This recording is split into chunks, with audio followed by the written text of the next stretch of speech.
Hey guys, welcome back to Arry the Stag. TR Tony here, and checking in this week. We've had a really great message in from a guy called Frank Abels, who's based over in Germany, and he's been working on his stag that he's recently acquired and very, very happy about it.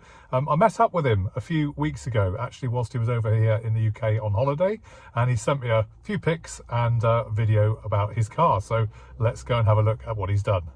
So Frank got in touch, as I said, initially by email, and let us know that in August he's just had his big 50th birthday. He's a teacher for history, religion and English, and has been married for 21 and a half years, and also has an 8-year-old son. And like many of us, his wish was to get an old classic car, but he reports that his very first purchase was an Opel Manta A, and he drove it home from where he purchased it somewhere in Bavaria to his home base in Sauerland.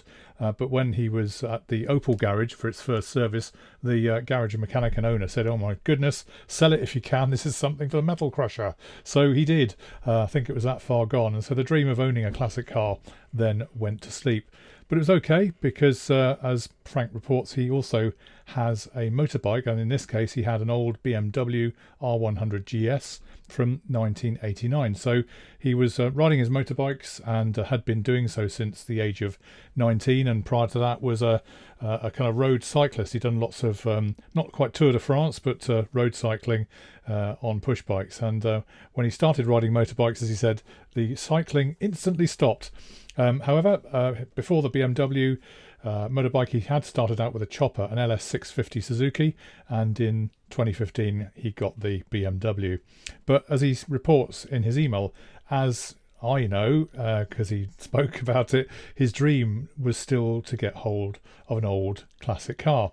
And this year, the idea of an old classic car came back into his head, and owning one, and in particular since his neighbour bought a Porsche 911 Carrera. So at first he thought also, well, maybe I should buy a Porsche as well. But frankly, this car, the Porsche 911, was so far out of reach financially that wasn't an option.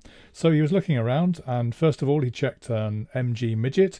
But as many of us know, it's only a small two-seater. They're great cars, but it's only a two-seater. But as a family, they're obviously 3 people. There's no room in the back, so that wasn't an option.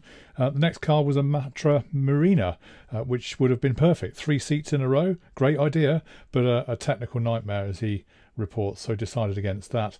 And it was then really that he started to look properly for a 4-seater cabriolet or convertible, and then discovered the Triumph Stag. And in this case it was a yellow Stag, and but then equally he talked to lots of people and did lots of research and read lots of background online about the history of the Triumph, and he discovered all sorts of negative things. And there's loads of rubbish out there online, as we know. Engine problems, of course, were reported, and he also had a dealer for Italian cars who doesn't like English cars. So when he brokered the subject with him about going for a British car, he wasn't a big fan. Anyway, long story short, after some sleepless nights, Frank tested this Stag for the very first time, and he was absolutely bowled over with it. And then after another few sleepless nights, he told the owner who was selling the Stag that actually, yes, he would buy it. And I think you'll agree it's a gorgeous looking car. So he's brought it home, and his son was sitting next to him on the way back and instantly took a fancy and loved the car. And as Frank says, thank goodness also that my Italian dealership mechanic also likes the Triumph Stag too, despite his earlier reservations. So it couldn't be so bad in the end, as he says. And now, of course, they've all, as a family, fallen in love with the Stag. He loves the silhouette, the outline, the smell, the chrome. The interior is something to die for. And of course, that magnificent V8 engine sound. Happy days, as he says. And I think from all of us, we're very impressed, Frank. Well done. I think you've got an absolutely cracking car there with the wire wheels and that mustard yellow colour. Just stunning. Hi Tony, hi guys. It's me, Frank, from Germany. You can see I'm wearing your t-shirt. It fits. And you can see here your badges. And let me introduce you my Stag. Called Chester. It's my fortress. So thank you again for the meeting with you, Tony. It was great. Maybe again next year. I wish you all the best and also always safe trips. Bye bye.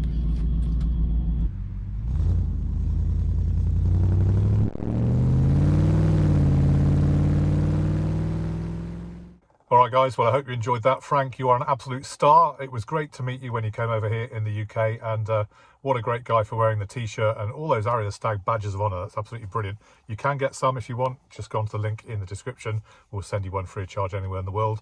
And yeah, look forward to seeing you all again next week. Have a great week, everybody. And Arry the Stag. See you again soon. All the best. Bye.